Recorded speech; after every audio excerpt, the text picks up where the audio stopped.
Bom dia, alunos do sétimo ano, tudo jóia? O professor Matheus aqui vem através desse vídeo dar um feedback para vocês acerca das nossas atividades que nós realizamos ao longo do mês de março e fazer a correção das mesmas. Ao longo do mês de março, nós fizemos duas atividades divididas por quinzena. A primeira, a avaliação diagnóstica, e vocês não serão prejudicados se porventura não tiverem atingido um resultado alto, até porque essa avaliação diagnóstica não tem como objetivo classificá-los ou pontuar o resultado de vocês, mas sim verificar os prejuízos na aprendizagem que vocês tiverem ao longo de 2020 no sexto ano, por causa da pandemia e do isolamento social que se iniciou em março de 2020, tá bom? Se fizeram, vão ter um acréscimo na nota bimestral ali, e também vou fazer a correção daquele questionário, aquelas 5 questões voltadas ao nosso conteúdo, a arte do renascimento da segunda quinzena, tá bom? Então, pessoal, sobre a nossa avaliação diagnóstica. Na número 1, o professor ele pergunta como são chamadas as manifestações artísticas realizadas nas cavernas pelos homens e mulheres antes do surgimento da escrita na nossa história. Alternativa A, artes egípcias. Incorreta. Egito é antiguidade. Alternativa C, artes gregas. Também incorreto. Grécia também é antiguidade. Então a alternativa B, artes pré-históricas, é a alternativa correta, porque pré-história é o momento, são o período onde nós desenvolvemos ações, mas ainda não existia a escrita. Desenvolvemos algumas manifestações através de imagens e desenhos, mas não tínhamos um sistema articulado de comunicação escrito ainda, o que surge apenas na antiguidade com a escrita cuneiforme, os hieroglifos, as escritas gregas e por assim adiante, tá bom? Na questão número 2, o professor bota 3 imagens e pede para que vocês assinalem a que é feita no Egito. A 1 é um busto grego. Se é grego, é Grécia, está incorreto. A 2 é uma pintura de um animal pré-histórico numa caverna, de um visão. Se é pré-histórico, não é Egito, então está incorreto. A alternativa C, as pirâmides de Gizé, as pirâmides de Kelps, Crefton e Miquerinos, é uma manifestação da arte egípcia, essa é a correta. Na número 3, pessoal, o professor bota novamente 3 imagens e solicita para que vocês assinalem a que é pré-histórica. A 1 é a foto de um templo grego, de um frontão grego. Se é grego, é antiguidade, deve ser descartada, não é pré-história. A 2 é uma coluna grega também. Se é grega, é antiguidade, não é pré-história. Então a resposta correta é a letra C, a imagem das mãos em negativo que eram feitas pelo sujeito pré-histórico no período que antecede o aparecimento da escrita da nossa história. A questão 4, o professor bota uma pequena estátua ali e solicita para que vocês assinalem qual período ela foi feita. Essa estátua é a Vênus de Willendorf. Então ela só pode ter sido feita na pré-história, que seria a alternativa C, mais precisamente na pré-história no Paleolítico, tá bom? A letra A, arte grega, e a letra B, arte romana, é a antiguidade. Nesse período as estátuas já estavam bem mais avançadas, então a questão 4, a alternativa C, a Vênus de Willendorf, é uma estátua do Paleolítico, ou seja, da pré-história. Na questão 5, pessoal, o professor ele coloca no enunciado que era uma arte bastante influenciada pela harmonia, pela inteligência, pelo equilíbrio, pela mitologia. Sendo a correta alternativa A, a arte grega. Tendo em vista que a arte do Egito e a pré-história elas não tinham essa influência intelectual da filosofia, já com algumas questões ligadas à simetria que tinha na arte grega, tá bom? Então a alternativa correta da questão 5, a arte grega. Na 6, o professor bota a imagem ali das pirâmides de Gizé e pede para vocês assinalarem a alternativa correta em relação ao nome dessas estruturas. Sendo a correta, novamente, a alternativa A com os nomes Catherine, Kelps e Miquerino, tá bom? A alternativa B, Coliseu, é Roma, não tem nada a ver com o Egito. A alternativa C, Louskol, uma caverna na França, onde foram encontradas artes pré-históricas. Então, a única correta ali é a alternativa A. O nome das pirâmides é Catherine, Kelps e Miquerino. Na questão 7, pessoal, o professor bota uma imagem de uma pintura egípcia e pede para que vocês afirmem e assinalem a alternativa que apresentasse a lei que rege a pintura no Egito. Sendo essa a alternativa B, lei da frontalidade. O que é essa lei da frontalidade? Cabeças de perfil, troncos voltados à frente e os pés também em perfil.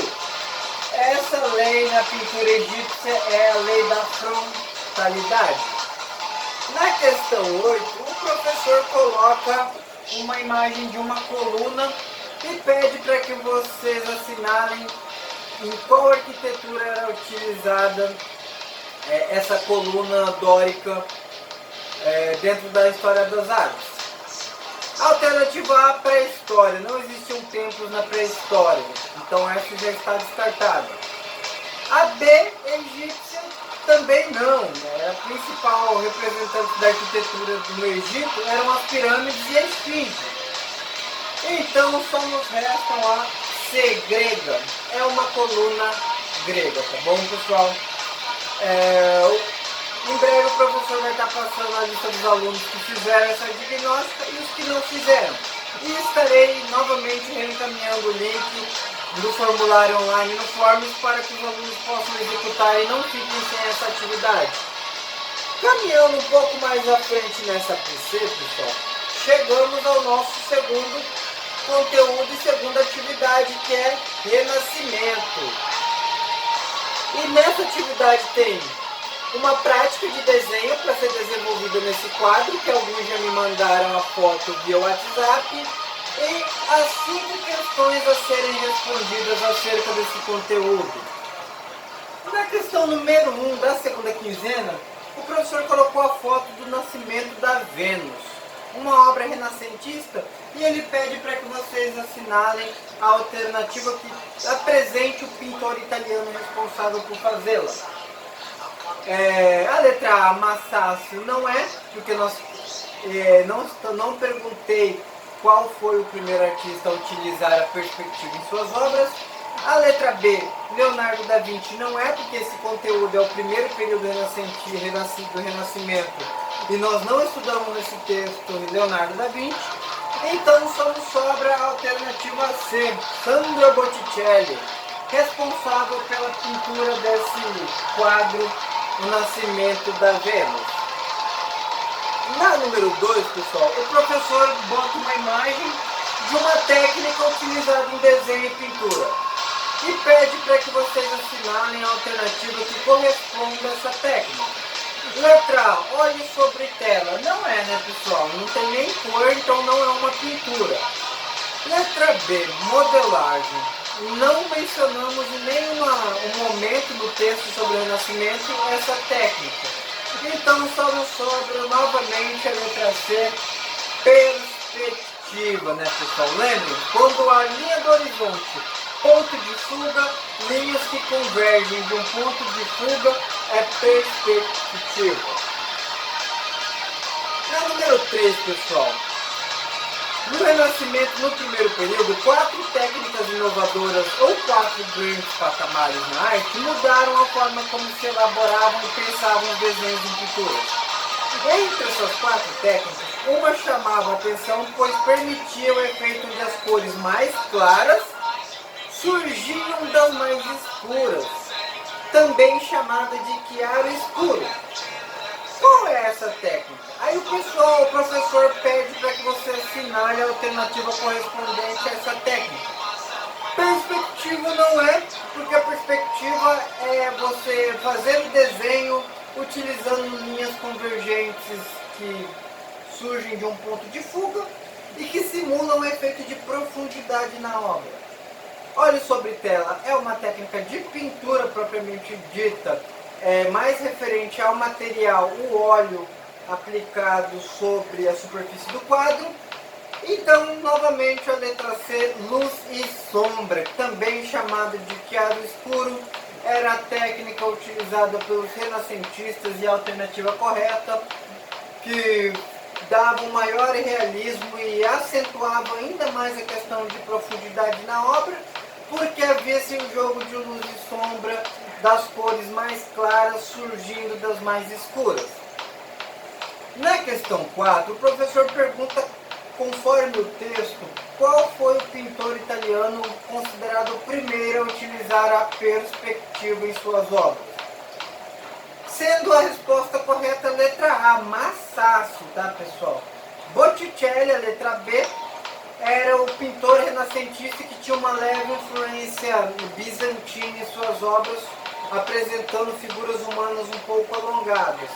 E Donatello não era nem pintor, era um escultor. Então a 4, o primeiro pintor renascentista, sendo considerado um dos primeiros a utilizar a perspectiva, é Massaço. E a questão 5, o texto fala do primeiro escultor a utilizar a técnica do contraposto em suas obras, sendo responsável por fazer o Davi de bronze. Letra A, Michelangelo é um escultor renascentista, mas ele só surge na alta renascença ou no renascimento pleno que nós estamos estudando em abril. B, Leonardo da Vinci, muito menos, ele nenhuma vez é mencionado nesse texto da segunda quinzena de março. Então só nos resta a alternativa C, Donatello, responsável por esculpir o Davi de bronze, sendo o primeiro escultor renascentista a utilizar a técnica do contraposto, tá bom?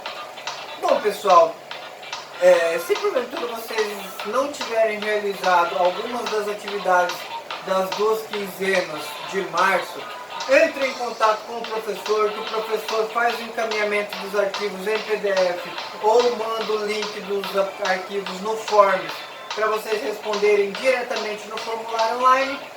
Não deixem de fazer as atividades para que vocês não fiquem sem notas, tá bom? Qualquer dúvida, tem o WhatsApp do professor no final das atividades pedagógicas complementares ou das APCs, ou podem deixar uma mensagem lá na nossa sala virtual no Classroom, tá bom?